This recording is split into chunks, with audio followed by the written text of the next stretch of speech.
बहुत सारे शुगर के मरीज़ हैं, मीठी चीज़ें सारी छोड़ देते हैं, आप कड़वी चीज़ें लेते हैं ज़्यादा।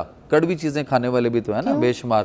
वो कहते हैं कड़वी चीज़ें खाएंगे तो ज़्यादा हमारा शुगर जो है वो ज़रा उसको कंट्रोल रखेगा, मैनेज करते हैं लोग। करेले का पानी तक जूस निकाल के पीते हैं। जामुन भी इसीलिए खाते हैं लोग, जामुन और चीज़ है, थोड़ा सा कड़वे से भी होता है। नहीं, जामुन कड़वा नहीं होता, करेला तो बहुत ज्यादा कड़वा है ना। करेले का पानी निकाल के जूस निकाल के पीते हैं। अच्छा, नीम का पानी, नीम के पत्ते। अब मैं कहता हूँ कड़वी चीजें खा लो जितनी मर्जी। ये पानी की बोतल है, इसके अंदर अगर शुगर ज्यादा डल गई हुई है तो आप इसमें क्या करें, थोड़ी सी कड़वी चीज़ डाल दें तो बैलेंस हो जाएगा, और कड़वी चीज़ें डाल दें तो मिठास कम होती जाएगी। बट वो जो मिठास कम हुई है तो इसी के अंदर ना, अगर मैं इनटेक करता हूँ तो क्या बनेगा, वो तो जानी।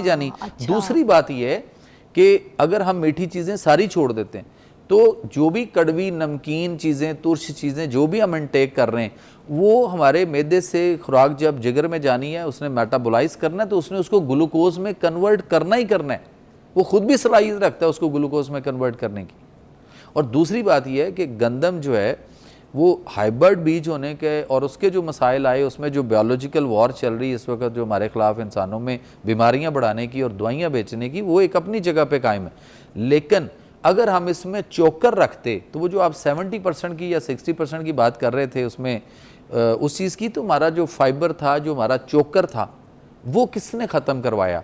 हमें वो आपस वो हाथ वाली चक्की पे आना पड़ेगा या पत्थर वाली चक्की पे आना पड़ेगा।